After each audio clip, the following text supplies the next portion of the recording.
Hola mis queridos amigos, nuevamente con ustedes su doctor Tigre, el que ronca en esta negra noche neoliberal latinoamericana, sudamericana y ecuatoriana. Ahora que tenemos el levantamiento de las FARC, el incendio en Brasil, las migraciones en Centroamérica, pero sobre todo las elecciones de los Estados Unidos, en que ya están en disputa la presidencia y están recogiendo fondos y tratando de pronunciarse por candidatos. A no dudarlo, la esperanza de paz y de integración en América Latina, de Estados Unidos con América Latina, el punto de reconciliación que ha sido roto repetidamente y que ha llevado a un drama en América Latina por Donald Trump, es Bernie Sanders. Bernie Sanders es un individuo que de por sí ya propone una investigación del caso de Lula, una investigación del caso de Correa y una investigación de lo que fue la conducta política contra Cristina Fernández. Bernie Sanders critica el papel que tiene Donald Trump con su muro frente a México y frente a toda la gente que migra de Guatemala, Honduras y El Salvador. Critica el papel de Estados Unidos en el bloqueo económico a Cuba y Venezuela, la guerra económica con Cuba y Venezuela y por supuesto toda la complicación y guerra que pretende también con Nicaragua. Ante esta situación tenemos que analizar cómo llegamos a tener un traidor, o sea, un dictador traidor en Ecuador al frente del gobierno y cómo un paramilitar de escritorio como es Álvaro Uribe, con su títere el presidente Iván Duque, han logrado controlar Colombia. Esto es muy importante porque esto ha sido generado y ha sido fermentado a partir del conflicto venezolano, utilizando como escarmiento la crisis venezolana, que realmente es espantosa. Todos los latinoamericanos la saboreamos y la vemos y nos llegamos a la casa consternados a preguntarnos cómo diablos, gente que uno ve, no es gente pobre, no es gente en la última joda como la que migra de Colombia a Ecuador, que son los campesinos y los guerrilleros que desde su apariencia ya le pintan a uno la desgracia que viven en su país. No, la gente que migra de Venezuela tienen aspecto físico, tienen conocimientos, tienen conductas que más bien nos hacen sentirnos inferiores a los restos de latinoamericanos frente a ellos en el primer impacto. Y solo sabemos que no son inferiores, que somos superiores, porque ellos no piden prácticamente caridad, venden chucherías, venden tabacos, venden cualquier cosa, sobreviven raspándole a la economía de cada uno de nuestros países lo último que queda del gotito de la gotita de la sopa, de la gotita de la comida. Es una situación desesperada. Utilizando esa grotesca tragedia de Venezuela, nosotros nos preguntamos cómo diablos toleramos a un presidente que es un traidor, y cómo Colombia vota y lo pone como el principal asambleísta más votado en el Congreso Nacional a Uribe, e inclusive sabiendo que Iván Duque es solamente un pelele, un individuo sin ninguna personalidad y sin ninguna formación, sin ningún criterio propio, puede votar por un títere. Es decir, realmente el que gobierna Colombia es Álvaro Uribe, y Álvaro Uribe es un paramilitar de escritorio. Hay dos clases de paramilitares: los del campo, que son unos asesinos, criminales, narcotraficantes, belicosos, y los de escritorio, que son Uribe, su familia y otros más, que financiaron desde su origen a las huestes de las Fuerzas de Autodefensa Unida de Colombia, que acá las conocemos como los Rastrojos, los Águilas Negras, todos esos que llegan acá a darnos bala también en la frontera, cuando les da la regalada gana, o a apropiarse inclusive de las minas, como lo están haciendo allá, en Ibarra, en Esmeraldas, en Imbabura y en Esmeraldas. ¿Qué es lo que estamos viendo? Pues que Colombia ha conseguido que, gracias a Álvaro Uribe, y no solamente a Álvaro Uribe, gracias a su historia desde el mismo origen en 1830, el crimen, el ejército, los paramilitares y la guerrilla sean los que marcan la historia de Colombia. Y esto nos lleva directamente a Uribe como un individuo que ha fundado su poder en base a poder tener en sus manos al ejército colombiano, en sus manos a los paramilitares y en su mano el acuerdo de paz al que lo está torpedeando, lo está persiguiendo, y lo único que ha hecho es ponerles en la indefensión, indefensos, a los que fueron una vez guerrilleros y a los que se les quiere cobrar ahora por los muertos habidos y por haber. En el caso de Ecuador, en cambio, nosotros hemos enfrentado el poder de los medios y el poder de Lenín Moreno, que ha conseguido algo que Rafael Correa no consigue, y que no ha conseguido ningún presidente en estos 40 años, tener absolutamente todos los poderes en su mano.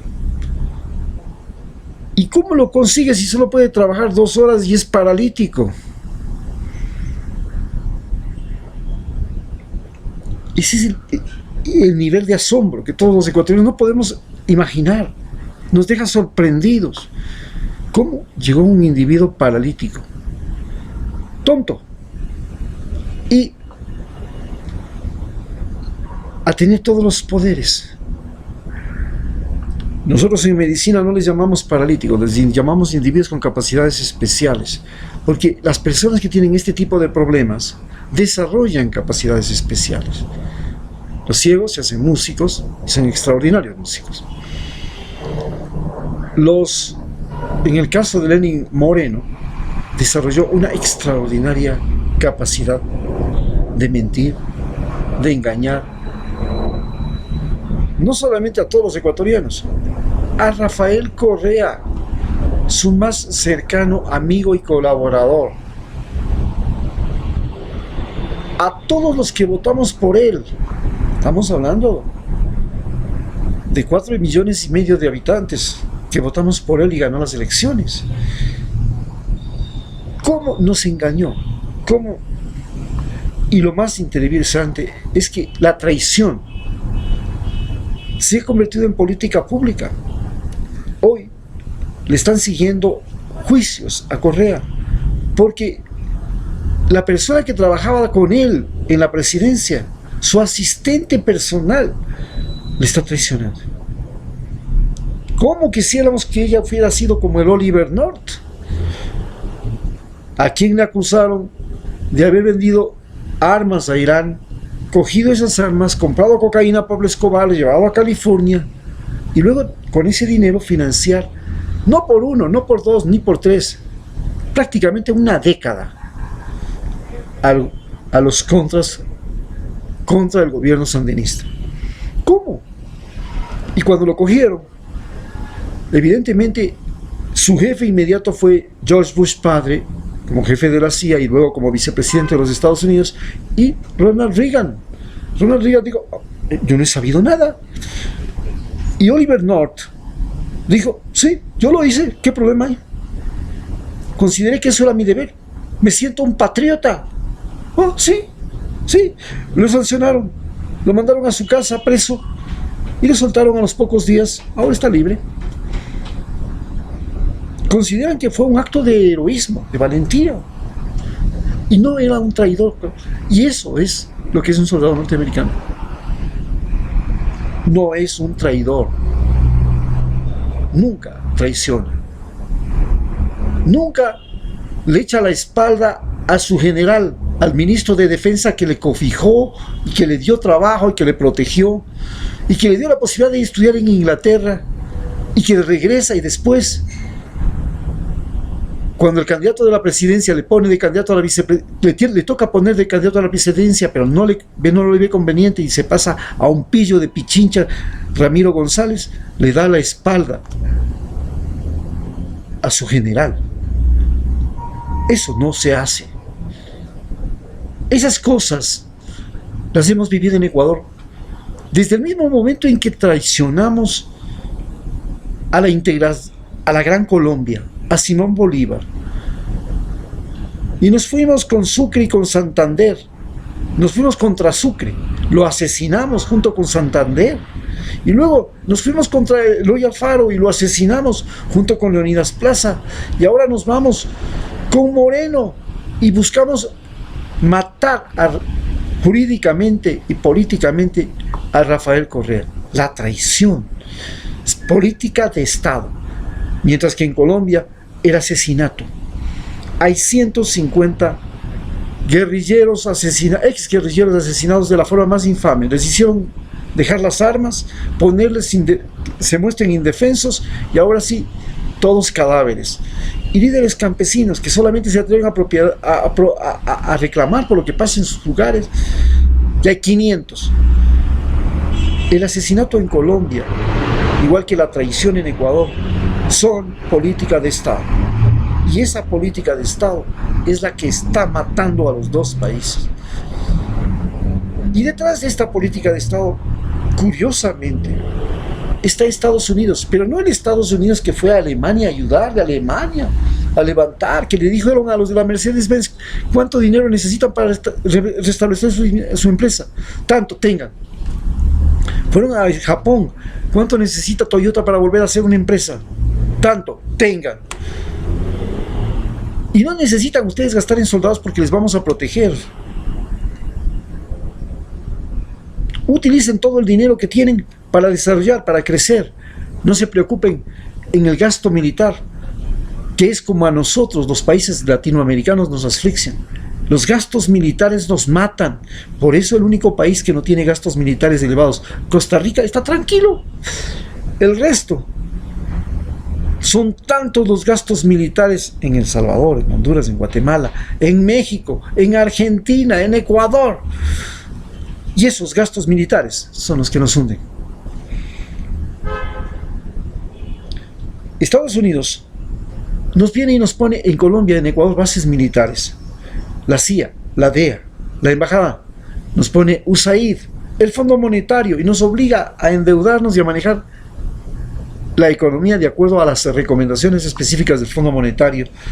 Y nos propone que hagamos lo que ellos hacen: renovación, no innovación, renovación en lo que es el gobierno. Elecciones frecuentes, democráticas y corregidas. Pero el problema es que en Ecuador y en Colombia las elecciones, cuando no gana el Partido Liberal o no gana el Partido Conservador, el momento que gana otro que no es Partido Liberal ni Conservador, es cadáver. Lo asesinan, lo matan. ¿Por qué? Y si no lo matan y va al Congreso, lo persiguen. Y Estados Unidos enseguida lo llama para que vaya allá a responder de acusaciones de narcotráfico. Nosotros podríamos llamarle pues a Oliver North en América Latina para que sea juzgado por genocidio, de acuerdo a eso. Pero no tenemos ese derecho. No le podemos juzgar a Kissinger por haber hecho lo que hizo en Chile, por el Plan Colombia. Y nadie le puede juzgar a ningún exfuncionario norteamericano por las tragedias que organizó en Sudamérica, con el Plan Cóndor. Entonces, la gran pregunta que nos hacemos ahora es: vivimos la guerra de las drogas. Esa es una mentirota, ¿no? La guerra de las drogas es entre Ecuador, se la hace en Ecuador y en Perú y en Colombia. No se la hace en México. Y la guerra de las drogas resulta ser que en realidad es una guerra contra la guerrilla. En el caso de Perú contra Sendero Luminoso y en el caso de Colombia fue una guerra contra las FARC, el ejército, el ELN y todos los ejércitos guerrilleros. Bueno, eso es simplemente todo. Pero es estúpido. Por eso nuestra esperanza es Bernie Sanders. ¿Por qué? Porque nadie quiere que Estados Unidos se vuelva pobre. Nadie quiere que Estados Unidos no siga siendo el país más inteligente del mundo. Nadie quiere que Estados Unidos sea destruido. Si Estados Unidos es el lugar donde mandamos a nuestros hijos a estudiar, es el que nos enseña cómo hacer cirugías, es el que nos provee de nuevos medicamentos, es el que nos provee de innovación científica. ¿Cómo vamos a permitir que Estados Unidos se destruya? Jamás. Si los rusos quisieran destruir y los chinos quisieran destruir con bombas atómicas, no podrían hacerlo. Y no queremos una guerra entre Estados Unidos y China, y Estados Unidos y Rusia, porque el momento en que se disparen el uno al otro, no es que desaparece China, no es que desaparece Rusia, no es que desaparece Estados Unidos, desaparece el planeta Tierra. Tienen tantas armas nucleares y tantas misiles y tantas cabezas nucleares que no quedamos ni usted ni yo en este planeta. Que lo que menos queremos en Estados Unidos es que se peleen por Venezuela, Rusia y Estados Unidos. ¿Qué diablos? Si se llegan a disparar, ¿acaso que se van a matar entre ellos? Van a acabar con la Amazonía, van a acabar con Sudamérica, van a acabar con el planeta Tierra. Si el problema es que India y Pakistán se enfrenten, el día que se enfrenten India y Pakistán, no es que se enfrentan India y Pakistán, acaban con el planeta Tierra. Ese es el gran problema que tenemos ahora. Muchas gracias.